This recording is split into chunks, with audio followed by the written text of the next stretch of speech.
Our society must provide scientific inquiry the necessary means of sustenance. We must, in short, support it. The ultimate source of innovation, of new technology, of human progress itself is knowledge, and that's the business of science. The idea that the essence of America is this hunger to innovate, this restlessness, this quest for the next big thing.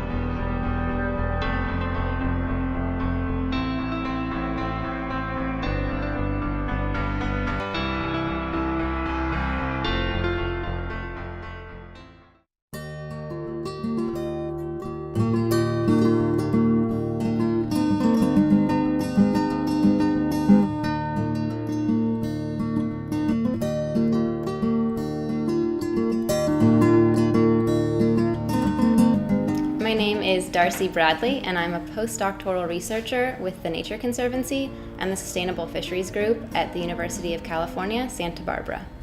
I became a marine scientist because I've always been interested in the alien and amazing species that live beneath the ocean's surface. And it turns out there's a lot to learn about the marine ecosystem. There's a lot we don't know, and that's exciting as a scientist to be able to contribute to a body of knowledge.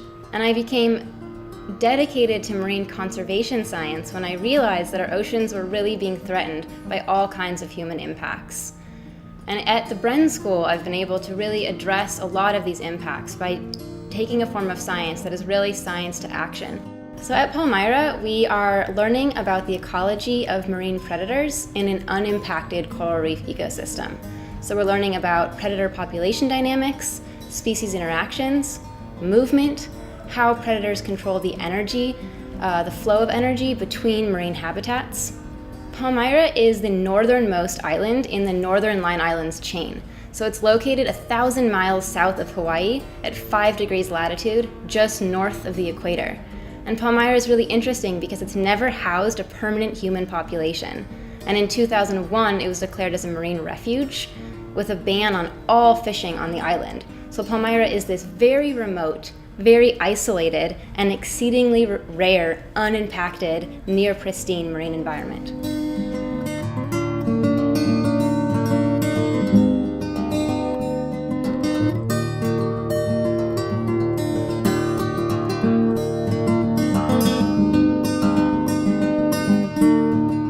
So my research at Palmyra is really important in informing our understanding of ocean ecosystems elsewhere, which have been heavily impacted by human populations. So our ocean faces a suite of threats: overfishing, pollution, habitat destruction, and all of these things interact with the basic ecology of these systems in ways we don't fully understand. So we can use places like Palmyra as a window into what ocean ecosystems looked like before human impacts became pervasive. We can learn how populations function when they're at their natural healthy states. We can learn how corals might be more resistant and resilient to climate change and other human disturbances. Science is a very important tool in decision making because it actually allows us to make informed decisions as we work to recover and protect ecosystems all around the world. So in the case of what I do, we can take a place, again, like Palmyra, and learn so much about healthy ecosystems and use that as recovery targets in other places. So by knowing the goal, we're able to make informed decisions about how we recover impacted systems elsewhere.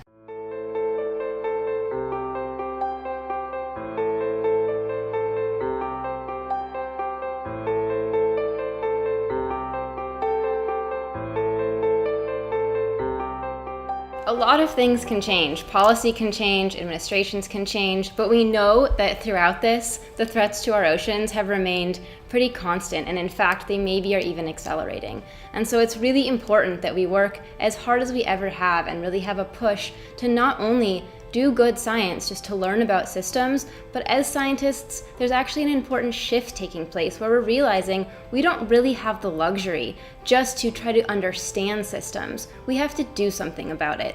And this type of solutions-based science is a really exciting push within the community, both here at UCSB and elsewhere. And so now we're really calling upon scientists to take what they've learned and turn it into a solution to solve the multitude of problems that are facing our oceans. We're in a time where we know we have all of these problems, and a lot of them are really hard to get a handle on. Things like climate change, for example, which is particularly important now that we have an administration that is questioning the validity of something like climate change. And really what that means is for all of us who work in this field and who care about how science can change policy and the importance of science in understanding our world's problems, we really need to fight harder than ever before to make sure that science has a place in policy decision making.